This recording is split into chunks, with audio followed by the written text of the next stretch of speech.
Assalamualaikum warahmatullahi wabarakatuh.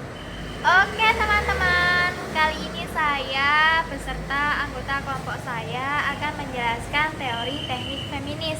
Nah, sebelum sampai pada teknik feminisnya, saya akan menjelaskan mengenai teorinya. Nah, apa sih Mbak teori feminisme?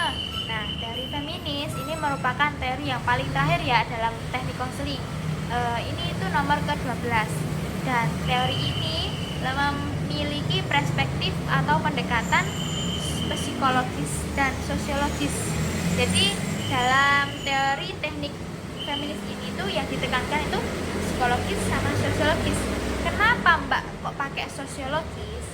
Nah, karena dalam teori feminisme ini mempunyai perspektif bahwasanya sosial, budaya, dan politik ini tidak akan lepas dari permasalahan si klien, sehingga pokok pendekatan dalam teknik atau teori feminisme ini yaitu psikologis dan sosiologis. Oke teman-teman, bisa pahami kan? Ya.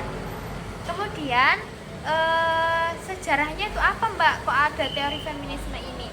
Sejarahnya itu dulu tahun 1960 di Amerika Serikat itu kaum wanita membuat gerakan feminisme. Nah, mereka sadar bahwasanya wanita itu perlu dihargai, wanita itu perlu diberdayakan, wanita itu nggak boleh didiskriminasikan sama laki-laki. Nah, itu sehingga mereka membentuk gerakan feminisme atas dasar bahwasanya selama ini kaum wanita hidup itu dinomorduakan, merasa didiskriminasikan sama laki-laki, merasa peran seorang perempuan dan laki-laki itu lebih tinggian laki-laki. Nah, baik dari status sosial, pendidikan, jabatan, dan ekonomi maupun politik, wanita itu dulu itu bawahnya laki-laki. Nah, mereka seorang wanita, beberapa wanita itu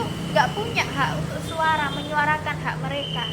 Jadi mereka hanya menonton, yang berperan hanya laki-laki. Padahal kita wanita itu punya andil dalam memimpin, andil dalam status jabatan yang tinggi, andil dalam memiliki peran yang sama seperti laki-laki.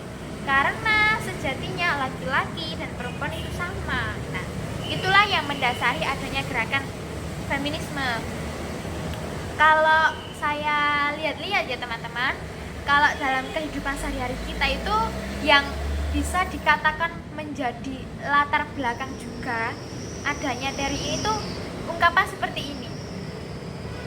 Contoh ya teman-teman, Heni mene mari lolos SMA jangan nandi. Nah, biasanya kan mak-mak gitu ya. Terus saya respon, kuliah Bu. Nah, dijawab sama mak-mak, lapo ya nanti kuliah dhuwur-dhuwur ngentekno dhuwit, ujung-ujungnya lo nang dapur masak dasteran, ambil iwak, ambil terasi, kumus-kumus, dasternya sampai bolong. Nah, ungkapan seperti itu juga bisa dikatakan ya yang melatar belakangi adanya teknik ini, teori ini itu di zaman kita. Soalnya kan kalau zaman dulu kayaknya belum ada ya ungkapan kayak seperti itu, mak-mak gitu ya. Padahal kan kita kuliah seorang wanita ya, itu penting. Pertama, orang yang berpendidikan sama orang yang tidak berpendidikan, mohon maaf ya, itu jauh beda. Entah dari tutur kata, entah dari sikap, entah cara mendidik, itu berbeda. Ya, kadang ada orang yang menganggap bahwasanya alah aku gak sekolah loh, ya pinter kok ngeramut anak. Nah, beda, intinya berbeda ya, karena orang yang berpendidikan itu lebih dominan pengalaman hidupnya.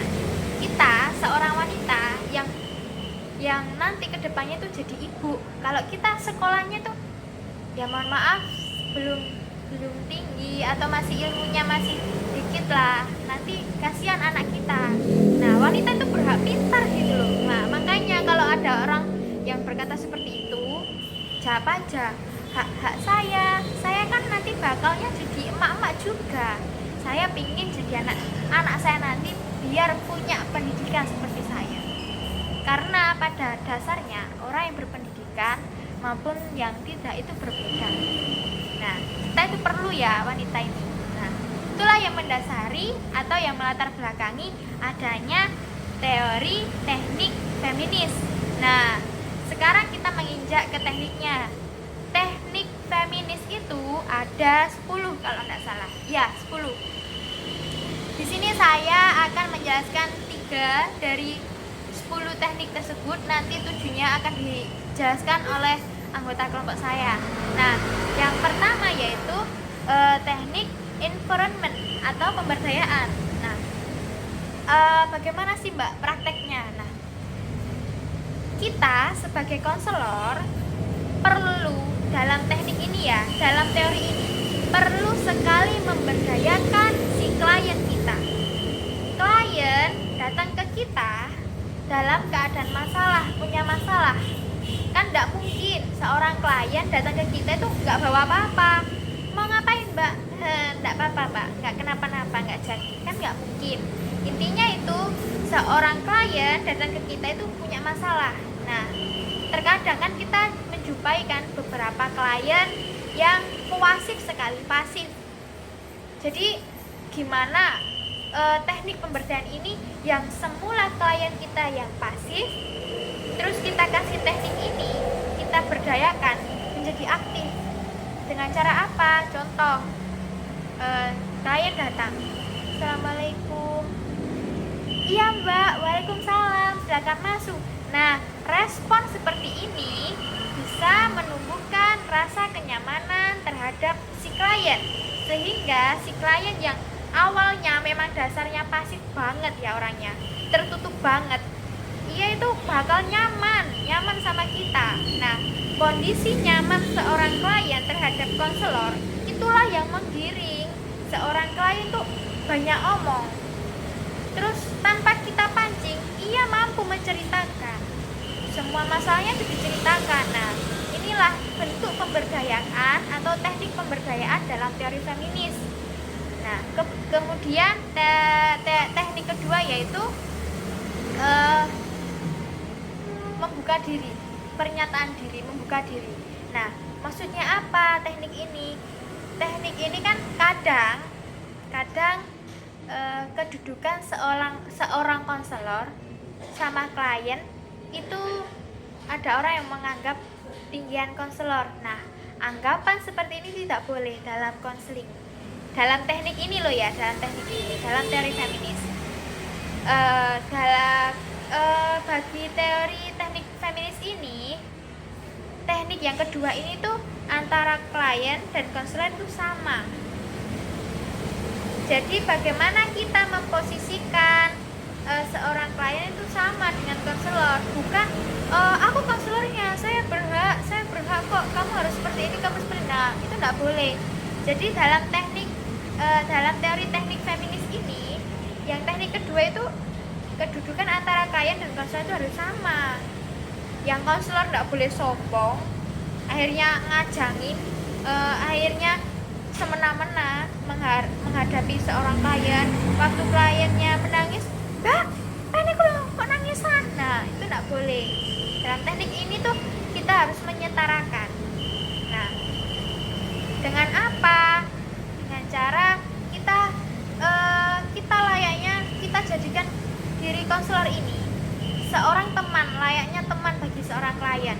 Saat klien bercerita, kita juga bercerita. Nah, Mbak, saya punya masalah, ceritanya seperti ini. Kemarin itu saya itu sedih, suami saya ternyata selingkuh. Nah, kita cerita, oh ya Mbak, saya juga punya cerita, tapi ya enggak selingkuh Mbak, saya juga punya masalah seperti Mbak. Nah, kita itu mengimbangi seorang klien. Jadi kita tidak hanya pendengar saja, tapi dalam teknik ini tuh antara kedudukan seorang klien dan konselor itu sama. Jadi saat klien bercerita, kita semestinya itu juga bercerita. Jadi selayaknya seperti teman. Jadi kondisi si klien tuh merasa aku cocok sama konselor ini, aku merasa dihargain, aku merasa kedudukanku setara dengan dia. Nah, ini membuka diri, teknik membuka diri ya. Teknik ketiga yaitu analisis gender. Analisis gender ini merupakan lebih ke peran ya. Jadi kayak gini, ada seorang klien datang ke kita, Mbak, saya punya masalah. Suami saya itu menganggap saya itu hanya kerja di rumah saja. Seorang istri itu di rumah saja. Nah, tapi suami ya mencari nafkah. Ini selebihnya itu istri itu di rumah. Saya itu sejujurnya bosan, Mbak, dengan seperti itu. Saya ingin melanjutkan pekerjaan saya sebagai pengajar. Semenjak menikah, anggapan suami saya, suami istri itu harus nurut sama suami, harus di rumah saja, masak, merawat anak, dan lain-lain sebagainya. Intinya di rumah saja. Saya yang basicnya orang aktivis itu tidak kuat, Mbak, di rumah saja. Nah, di sini kita bisa menganalisis bahwasanya peran gender antara suami dan istri itu masih istri ini kurang dihargain ya. Nah, jadi kita harus menganalisis peran-perannya. Kayak contoh seperti ini tadi, otomatis kita memberikan masukan kepada si klien. Kalau bisa nanti entah kapan nanti ajak suaminya, Mbak, ke sini biar sama-sama belajar di sini. Saya kasih wawasan-wawasan mengenai peran-peran gender termasuk dalam teori feminis ini. Nah, kalau sewajarnya memang istri itu harus nurut sama suami. Nah, tapi selayaknya istri juga ingin punya haknya itu didengarkan. Istri itu punya hak juga harus ingin dihargai juga. Nah, seperti itu. Jadi waktu peran gender ini, analisis gender, kita seorang konselor harus menganalisis lebih ke peran-perannya, lebih ke permasalahannya, apa sih yang dipermasalahkannya antara sosok perempuan sama gender laki-lakinya, masalahnya apa. Nah, kita analisis kemudian seberapa pengaruhnya permasalahan tersebut, gender tersebut dalam psikologis dan sosiologis seorang klien tersebut. Nah, terakhir teman-teman, setelah saya baca-baca ya teman-teman, semua teknik dalam teori feminis itu mengacu pada adanya teknik tersebut di teori feminis itu seperti yang dirasakan oleh perempuan.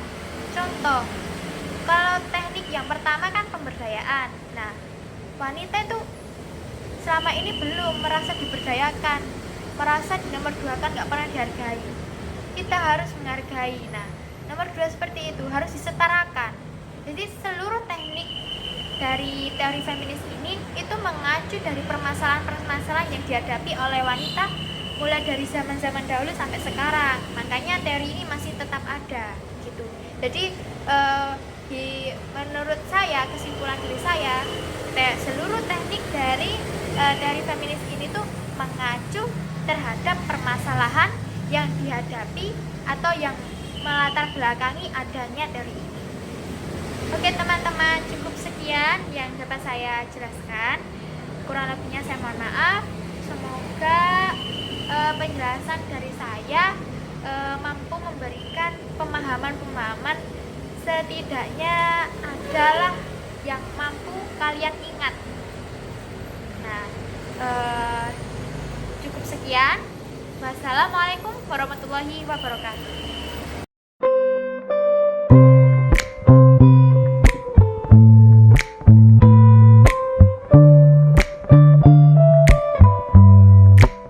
Can I call you baby?